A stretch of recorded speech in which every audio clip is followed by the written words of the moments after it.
Předpověď slibovala téměř stabilitu, navíc v 3 kilometrech vítr až 7 metrů za sekundu. Naštěstí se ale ani jedno nepotvrzuje. Podmínky jsou slabší než včera, ale lítat se určitě dá.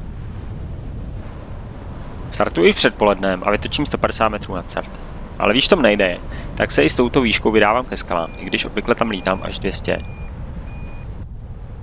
Jsem tam jako první křídlo, kromě někoho, kdo startoval tam odtud, ale zachycuji se docela s problémy.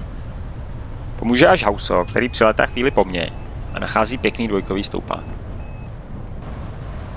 Letím stejně jako včera doprava a u první skály něco je, ale nechce si mi to úplně točit, protože je to v rotoru za ní. Dál už nic nenacházím, tak se vracím na přistávačku a vychází mi to akorát.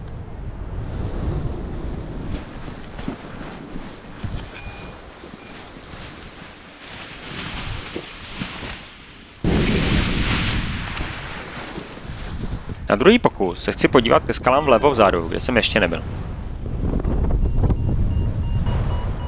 Dál pokračuji údolím až za přehradu. Zjišťuji, že přehrada je v sedle a za ní jsou sjezdovky na opačnou stranu, než by se ze sklonu údolí u Rodely dalo čekat. Letím, až dokud mě to za skalami nezačne splachovat, takže zpátky brousím hřeben docela nízko.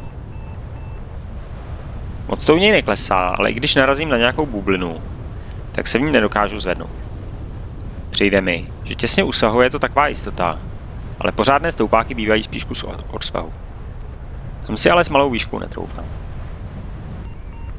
Nejdřív si říkám, že to asi nevyjde ani na přistávačku, ale nakonec tam doletám asi z 200 metrů od rezervu. Ale nevzdávám se, nalepím se na nasvícený svah a desetinku po metříku to částečně vysvahuji, částečně vytočím, zase až zpátky ke startu, ke skalám a můžu pokračovat dál. Já jsem asi nad tebou, ale já se nějakým zázrakem tady pomaličku vyzvedávám.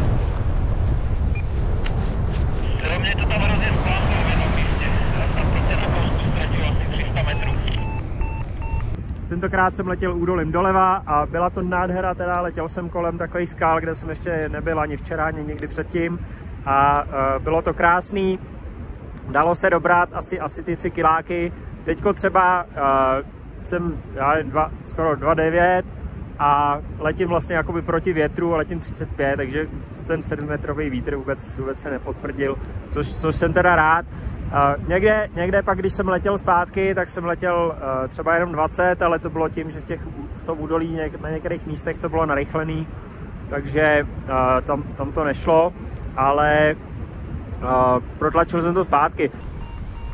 Na východním svahu si zaletím za žebro, kde je to ještě pěkně nasvícené a naberu výšku potřebnou na přeskok na západní svah údolí.